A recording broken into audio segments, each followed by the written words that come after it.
Hello dear student, आपका अपने YouTube channel ज्ञान एजुकेशन सेंटर पर आपका स्वागत है। आज हम पढ़ाते हैं गुरुत्वाकर्षण बल क्या होता है। गुरुत्वाकर्षण बल अर्थात ग्रेविटेशन फोर्स। तो हम देखते हैं गुरुत्वाकर्षण बल क्या होता है अर्थात किसे कहते हैं। तो गुरुत्वाकर्षण बल गुरुत्वाकर्षण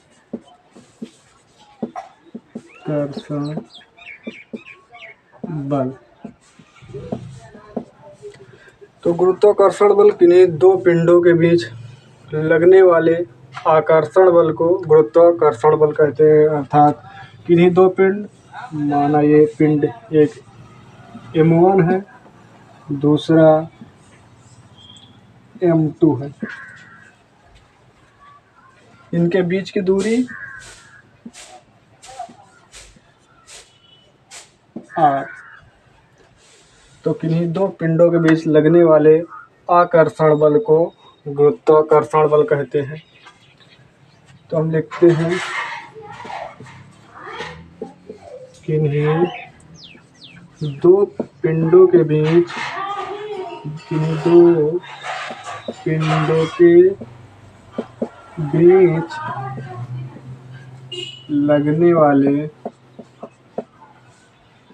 लगने वाले आकर्षण बल को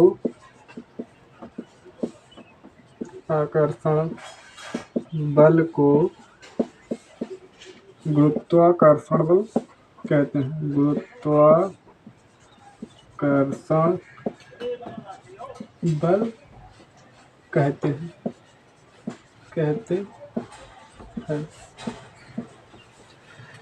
तो ये दो पिंड M1 है अर्थात M2 है, इनके बीच की दूरी r है। तो हम देखते हैं इसका फार्मूला कैसे सिद्ध करते हैं अर्थात फार्मूला निकालते हैं।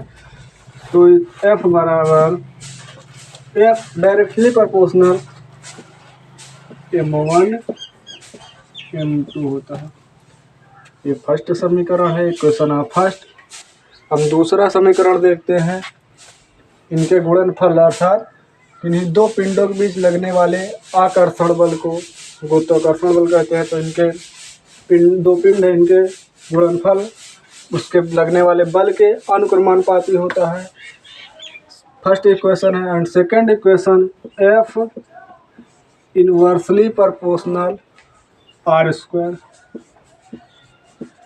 अर्थात F इनवर्सली प्रोपोर्शनल r²। ये इक्वेशन नंबर 2 है। इसे फर्स्ट मानते हैं, इसे 2 मानते हैं। तो अब हम समीकरण फर्स्ट व सेकंड को ऐड करते हैं अर्थात जोड़ते हैं, इक्वेशन फर्स्ट एंड सेकंड। तो इसे जोड़ने पर क्या प्राप्त होता है? Directly proportional M1 M2 divide by r²। तो अब हम जानते हैं अगर कोई नियतांक है उसे हटाएंगे, डायरेक्टली प्रोपोर्शनल है, इसे हटाने पर हमें कोई नियतांक प्राप्त होता है। तो इसे देखते हैं, हटाते हैं।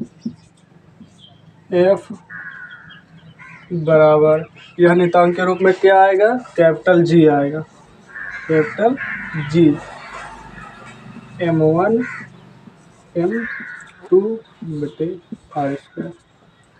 ये हमारा हो गया। अब इसके हम मात्रक की बात करेंगे। इसका मात्रक क्या होता है? तो हमें पता है बल का मात्रक क्या होता है? न्यूटन होता है। तो इसका भी मात्रक न्यूटन होगा। अब हम बात करते हैं कैपिटल G पे। कैपिटल G क्या होता है? गुरुत्वाकर्षण नियतांक। गुरुत्वाकर्षण नियतांक G की वैल्यू कितनी होती है? 6.67 × 10⁻⁻11। इसका मात्रक हमें नहीं पता, तो हम जानते हैं F का मात्रक क्या होता है। इधर देखते हैं, इधर डिवाइड में इधर जाएगा, मल्टीप्लाई में हो जाएगा। तो F × r²। इधर हम G को रखते हैं और M1 M2 को नीचे डिवाइड कर देते हैं, M1 M2। तो इसका मात्रक क्या होता है? बल का मात्रक क्या होता है? F का मात्रक न्यूटन होता है। इसका मात्रक मीटर स्क्वायर होता है। द्रव्यमान केजी स्क्वायर, केजी द्रव्यमान का मात्रक क्या होता है केजी स्क्वायर, इसको हम केजी स्क्वायर कर देंगे। तो जी का मात्रक क्या होता है newton meter square divide by KG square अर्थात किलोग्राम। अब इसके विमा की बात करते हैं, इसका विमा क्या होता है अर्थात विमीय सूत्र। तो विमीय सूत्र हम बात करते हैं तो जी बराबर, अब हमें पता है बल, तो बल का विमीय सूत्र क्या होता है अभी बताते हैं हम कैसे निकालते हैं। F बराबर एम ए होता है। तो M का विमा क्या होता है, M को हम कैपिटल, अब ए क्या है ये त्वरण है, तो त्वरण का विमा क्या होता है तो हमें त्वरण पहले पता करना है। तो त्वरण F M को हम कैपिटल M से लिख देंगे। अब ए को क्या लिखेंगे, ए त्वरण किसे कहते हैं वेग परिवर्तन के दर को त्वरण कहते हैं अर्थात वेलोसिटी के रेट दर मतलब दर को हम वेलोसिटी को वेग से लिखेंगे तो ये वेग हो जाएगा टी हो जाएगा। अब वेग को क्या लिखते हैं वेग को डिवाइड करेंगे तो इसका वेग का मीटर पर सेकंड होता है वेग का मात्रा, तो इसको क्या लिखेंगे मीटर किससे मापते हैं लेंथ मीटर, तो एल हो जाएगा और समय को टी से, और ये दोबारा टी है तो इसे भी टी लिख देंगे तो एल टी माइनस 2 से। ये एक्सीलरेशन का है तो एफ बराबर हो जाएगा एफ बराबर M L T minus 2 M L T minus 2 इसका है एफ का है, तो हम यहाँ पे रख देंगे। तो जी बराबर इसका विमा क्या हो जाएगा बल के दर पे हम लिख देंगे एम एल टी माइनस 2 और क्या है आर स्क्वायर है, आर स्क्वायर को क्या लिखेंगे आर स्क्वायर को एल स्क्वायर से लिखेंगे क्योंकि लेंथ को मीटर मापते हैं, दूरी को किससे मापते हैं मीटर में, तो एल स्क्वायर हो जाएगा और डिवाइड बाई केजी है। तो किलो का विमा क्या होता है एम होता है, तो एम स्क्वायर लिख देंगे एम का स्क्वायर लगा देंगे। अब एक एम से एक एम कैंसिल हो जाएगा तो इसका क्या हो जाएगा जी बराबर एम इनवर्स हो जाएगा एल क्यू टी माइनस 2, ये इसका बीमा हो गया। जी का बीमा सूत्र M inverse L cube T minus 2 होगा।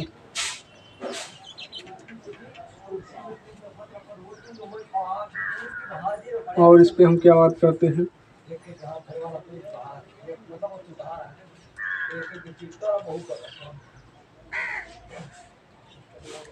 अब किन्हीं आकर्षण बल कैसे लगता है हम बात करेंगे, क्यों आकर्षण बल लगता है प्रतिकर्षण बल क्यों नहीं लगता, अट्रैक्टिव फोर्स क्यों लगता है रिपल्सिव फोर्स क्यों नहीं लगता, क्योंकि किन्हीं दो पिंड हैं तो पिंड आकर्षण देखते हैं हम, जैसे चुंबक हो गया मैग्नेट, ये एन हो गया ये एस हो गया,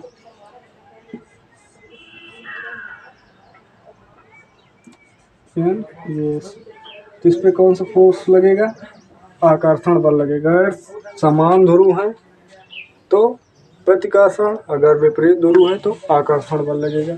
यहाँ कौन सा बल लगेगा आकर्षण बल।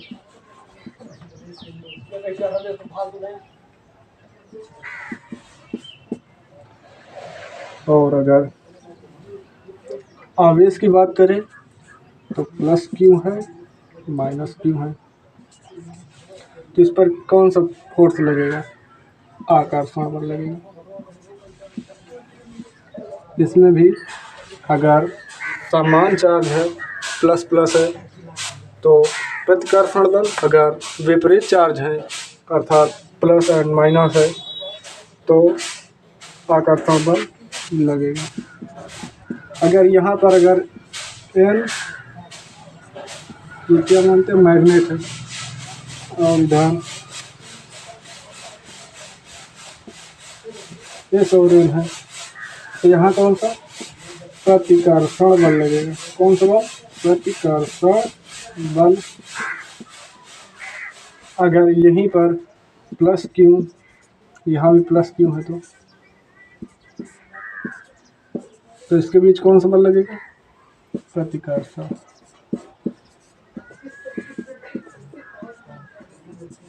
प्रतिकर्षण बल। चलिए हम आज की वीडियो को यहीं पर समाप्त करते हैं। जय हिंद, जय भारत।